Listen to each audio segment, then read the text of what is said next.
हमारी संस्कृति और लोक कला से रूबरू कराने के लिए महाराजा गंगाधर सिंह विश्वविद्यालय ने इस तरह की अनूठी पहल की है। मुझे बताया गया है कि विश्वविद्यालय परिसर में स्थानीय संस्कृति और लोक कलाओं के संरक्षण के लिए रम्मत पार्क की स्थापना भी की गई है। यह सराहनीय पहल है। मैं इसके लिए विश्वविद्यालय प्रशासन को बधाई देता हूँ। मैं सदा ही हमेशा से इस बात पर जोर देता रहा हूँ कि विश्वविद्यालय ज्ञान के उत्कृष्ट केंद्र के साथ ही स्थानीय परंपराओं और संस्कृति के संरक्षण और आयोजन धर्मिता के भी संवाहक बने। इस कड़ी में इस आयोजन को होते देखकर मुझे अत्यंत खुशी है। आप सभी को बधाई और शुभकामनाएं। भरत मुनि का नाट्य शास्त्र हमारी सभी कलाओं का एक तरह से मूल है।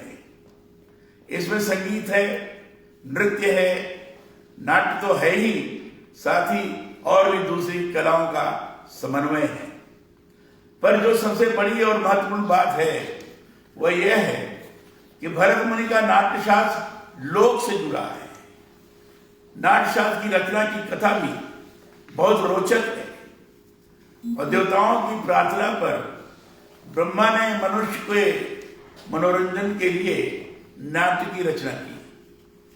यह तब की बात है जब वेद पठन पाठन का अधिकार हरेक को नहीं था।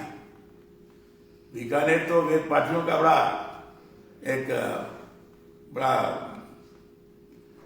बहुत बड़ा स्थल है। ये तो उस समय ये तब की बात है जब वेद पाठन का अधिकार सबको नहीं था। तो ऐसे समय में यह तय किया गया कि कोई एक ऐसा शास्त्र बने जिस पर सभी का समान रूप से अधिकार हो। पर इसी उद्देश्य से पंचम वेद यानी नाट्य की रचना की। ये नाट्य की रचना एक तरह से पंचम वेद के रूप में है। इसीलिए आप देखिए भरत मुनि के नाट्य शास्त्र में सभी वर्णों के मनोरंजन के लिए कुछ न कुछ है। पर यह जो कुछ न कुछ है वह लोक के लिए हुआ है। इस नाट्य शास्त्र में ब्रह्मा ने ऋग्वेद से पाठ्य, सामवेद से गान, यजुर्वेद से अभिनय और अथर्ववेद से रस लेकर नाट्य वेद की सृष्टि की। चारों वेदों से कुछ न कुछ लेकर नाट्य वेद का सृजन किया। लोक नाट्यों का मूल भी मैं भरत मुनि का नाट्य शास्त्र को ही मानता हूं। यह कम महत्वपूर्ण नहीं है कि हमारे देश के सभी प्रांतों में भांत भांत के लोक नाट्य प्रचलित है। उत्तर भारत में रामलीला और रासलीला होती है और अभी रम्मत महोत्सव के अवसर पर बताया कि फाग के समय होता है। हम लोग तो उत्तर प्रदेश के हैं, पूर्वी उत्तर प्रदेश में और बिहार में फाग का बहुत जबरदस्त रात के समय इसी प्रकार का नाट्य का स्वरूप निर्माण होता है। गांव के लोग स्वयं अपने विभिन्न प्रकार के अभिनयों के माध्यम से जो वहां की लोक कथाएं हैं उसको लोगों के सामने चित्रित करने का प्रयास करते हैं। एक मनोरंजन का जबरदस्त साधन है। पर आप इन्हें देखेंगे तो पता चलेगा वहां वाल्मीकि की रामायण ही प्रमुख नहीं है, तुलसीदास जी की रामचरितमानस ही प्रधान नहीं है। स्थान विशेष पर लोगों ने अपनी अपनी परंपराओं को समृद्ध करते हुए, बोलियों का सौंदर्य घोलते हुए स्वयं अपनी भी रामायण रची है। यही लोक नाट्य रामलीला और रासलीला में व्यंजित हुई है। ऐसे ही मध्य प्रदेश मालवा में माच नामक लोक नाट्य होता है। राजस्थान में माच ख्याल के रूप से प्रचलित है। उत्तर प्रदेश में नौटंकी होती है। यह वहां स्वांग या भग भी कही जाती है। कहीं कहीं विदेशिया भी लोकप्रिय है। उन्हें देखने हजारों हजार लोग एकत्र होते हैं। जयपुर में तमाशा होता है।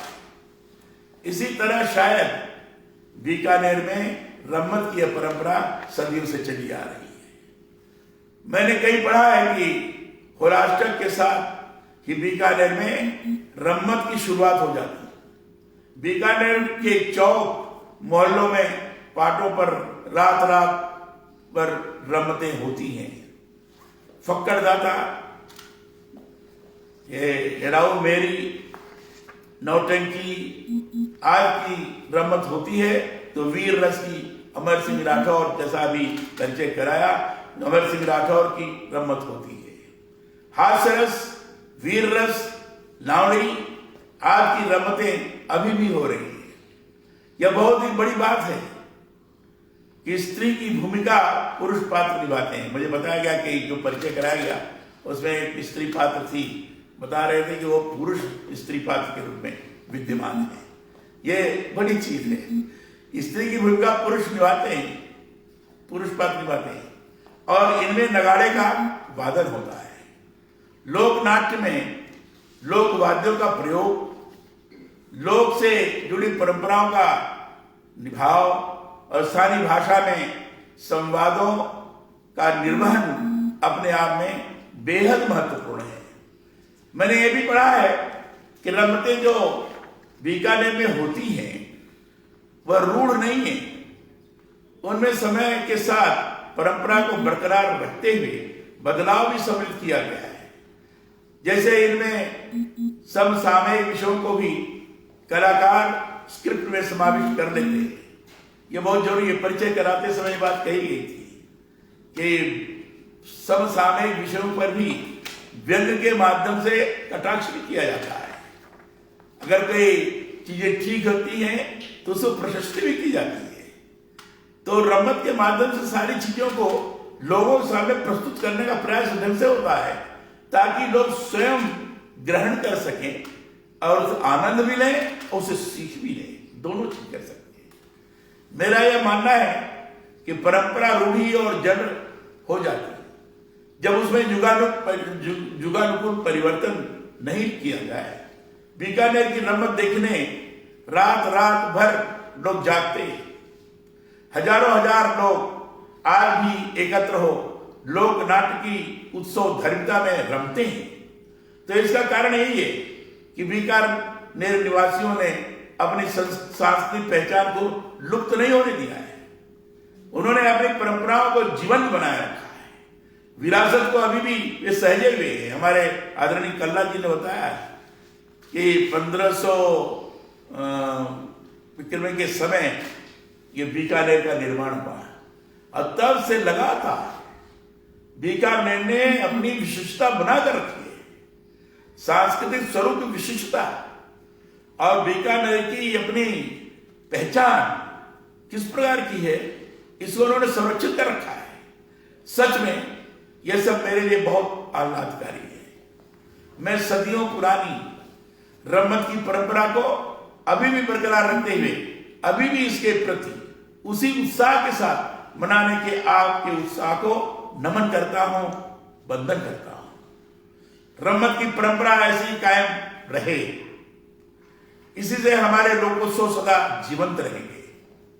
जीवन में उत्सव धर्मता बनी रहेगी।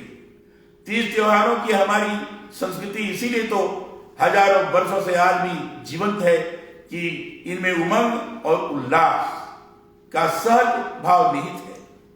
देर रात से लेकर सूर्योदय तक रमतें होना और उनमें लोगों का इतना उत्साह होना इस बात का सबूत है कि आज भी बीकानेर अपनी संस्कृति से गहरे गहरे तौर पर जुड़ा हुआ है। रमत के साथ ही बीकानेर की जिंदा दिली, यहाँ की खुशमिजाजी और आत्मीयता की संस्कृति, अतिथि देवो भव को व्यवहारिक स्वरूप प्रदान करने का प्रयास, इस प्रकार की संवेदनशीलता, मैं इसको नमन करते हुए आप सभी को होली के रंग भरे त्योहार के इस आगाज के लिए हार्दिक बधाई और शुभकामनाएं देता हूं। बहुत बहुत धन्यवाद। जय हिंद। बहुत बहुत